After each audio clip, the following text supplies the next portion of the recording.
Chaque candidat met sa ceinture. Numéro 2. Numéro 2, Numéro vous 2. devez obéir. Ok. L'obéissance, c'est le sujet du message d'aujourd'hui. L'obéissance. Donc, voilà. On revient de l'église.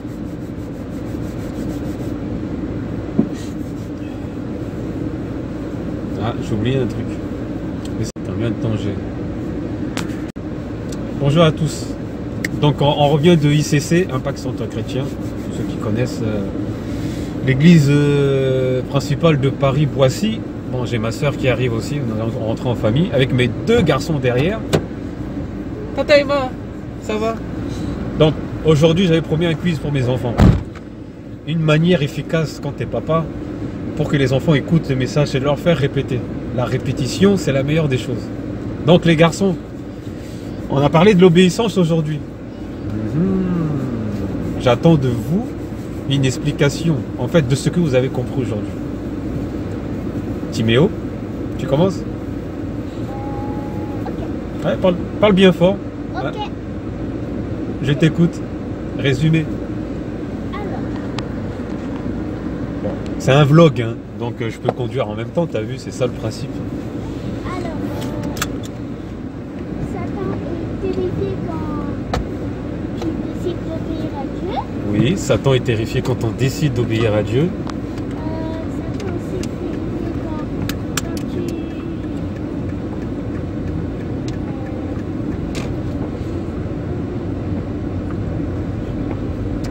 Quand tu décides... honore ton père et ta mère, même si ton mari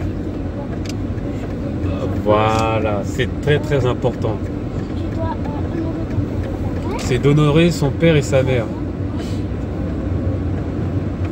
Il est terrifié aussi quand Satan est terrifié. tu vas à l'église. Quand tu obéis au Obéir pasteur, c'est obéir à qui? à Dieu. À Dieu, c'est très bien. Quand tu obéis, Et tu dois être l'esclave de Dieu. oui, vous voyez, parce que si vous n'êtes pas esclave de Dieu, vous êtes esclave du malin. Il y a certaines choses qui rentrent depuis l'enfance, comme l'esprit de rébellion. Diego, wow, mais la route là est accidentée ici, là. Oui. Bah, je l'ai déjà dit, mais c'est pas grave. L'esprit de rébellion rentre comment? Qu'est-ce qu'il faut faire pour éviter l'esprit de rébellion? Ça, c'est une question que je te pose. Mais tu peux résumer hein, ce que tu as entendu, ce que tu as compris. Obéir. Attends, parle plus fort. Obéir. Oui, obéir, honorer son père et sa mère.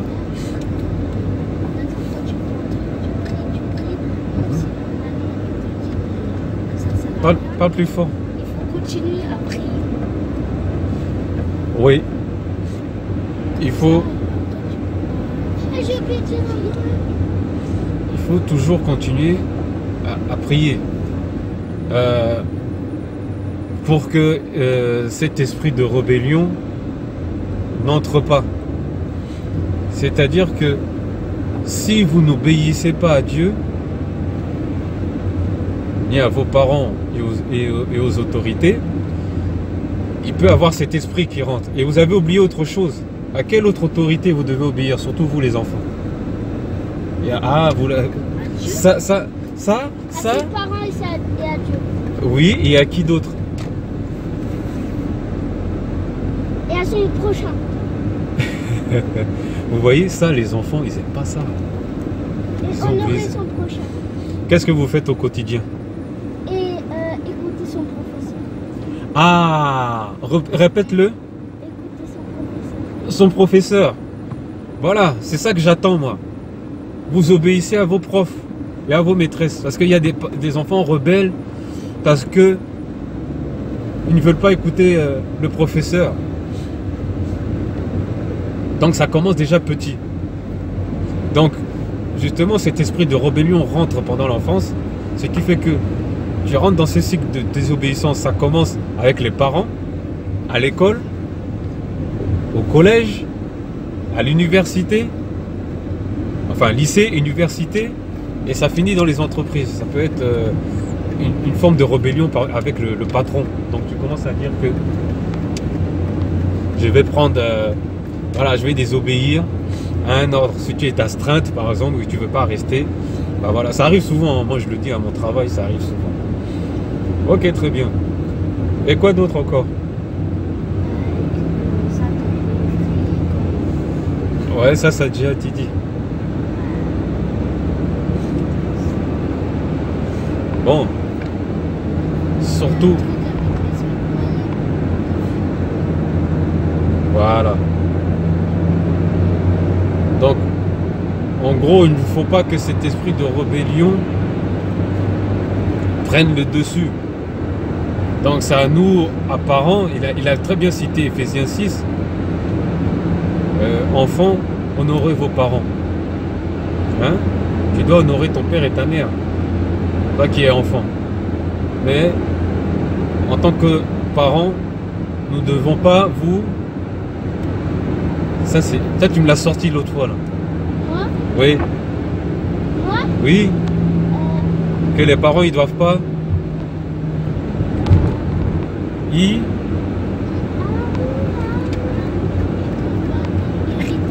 Voilà, ils ne doivent pas irriter leurs enfants. Parce que si votre enfant vous l'irritez en disant ah oui tu n'arriveras à rien, tu as fait quelque chose, mais tu commences à le brimer, à le rabaisser, il sera irrité. Et l'irritation fera qu'il y aura un esprit de rébellion qui va rentrer. Et cet esprit de rébellion là va se concrétiser par la haine, la colère et toutes ces choses là.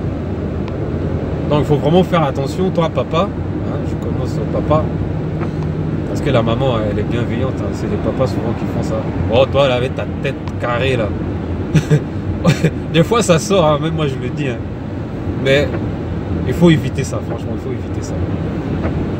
C'est très destructeur parce que l'enfant se construit entre 0 et 7 ans. L'enfant dès qu'il a ça, à 0,7 ans, c'est comme une éponge, il absorbe beaucoup de choses. Et dépasser 7 ans, ça y est, il est déjà construit dans sa tête. Il fait des choses. Il fait des choses. Et ça vient de son enfance. Donc c'est à nous, parents, d'être bienveillants par rapport à ça, à faire attention à ce que nous disons devant les enfants, à ce que nous faisons avec eux. Voilà. Est-ce qu'ils regardent aussi à la télé hein? Je pensais à une série que je regardais qui s'appelait Le Rebelle. Une série qui s'appelle Le Rebelle. Moi, je regarde ça. C'est pas la fille avec le tir à l'arc là? Eh, avec le tir à l'arc. Ah, ça, c'est autre chose alors. Non, c'est quelqu'un qui avait une moto et puis c'était un vrai rebelle. On dit un blouson noir comme j'ai là. Et puis il y a marqué rebelle derrière là. Sauf que moi, j'ai pas moto, j'ai voiture. Donc, il faut faire très attention parce que on peut pas tout le temps aimer des personnes.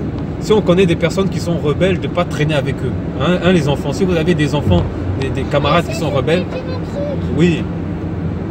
Faut laisser entrer les personnes pauvres dans la maison, mais en faisant attention. Oui.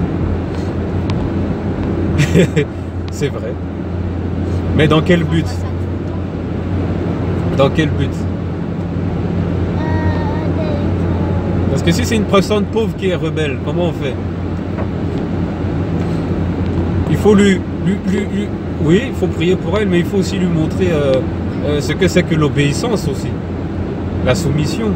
La soumission à la parole et puis l'obéissance. Et ça passe par nous parce que nous sommes des témoins. Tu vois? Donc il faut qu'on soit des témoins efficaces. Vous aussi à l'école, les garçons, j'attends de vous que vous ne soyez pas rebelles. De toute façon, l'autre fois j'ai regardé le carnet de correspondance, attention. Ouais. Non, je parle du petit là-bas là. Timéo.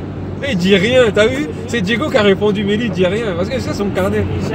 Tu vois le petit là, oh, il est dangereux. Mais je sais que la grâce de Dieu est sur lui et que l'esprit d'obéissance est sur lui au nom de Jésus. Amen. Amen. Amen. Voilà. Donc voilà, c'est ce que je voulais vous dire parents aujourd'hui. Donc là, on rentre chez nous tranquille. Et puis voilà. Hein. Ça fait combien de minutes qu'on roule? Ça fait combien de minutes qu'on roule? Presque 10. Donc je pense que 10 minutes ça suffit. Parce que plus les... Même moi j'aurais tendance à décrocher, on va dire. C'est le prix. Ok. Bah je dirais ça à la maison. Le jury fera un délibéré. Bah écoutez, ce qu'on va faire, celui qui aura donné la meilleure réponse, j'invite à tous celles et ceux qui veulent laisser un commentaire et à dire de qui Diego, à ma gauche ou à ma droite. Parce que c'est inversé après. Timéo, lève la main. Voilà, on sait que c'est toi. Voilà, Timéo ou de Diego a bien répondu concernant le message d'aujourd'hui. Sur l'obéissance. L'obéissance à Dieu. D'accord? Ok. Bah, sur ce, je vous souhaite un bon dimanche et à ciao ciao. À bientôt. Salut. Peace.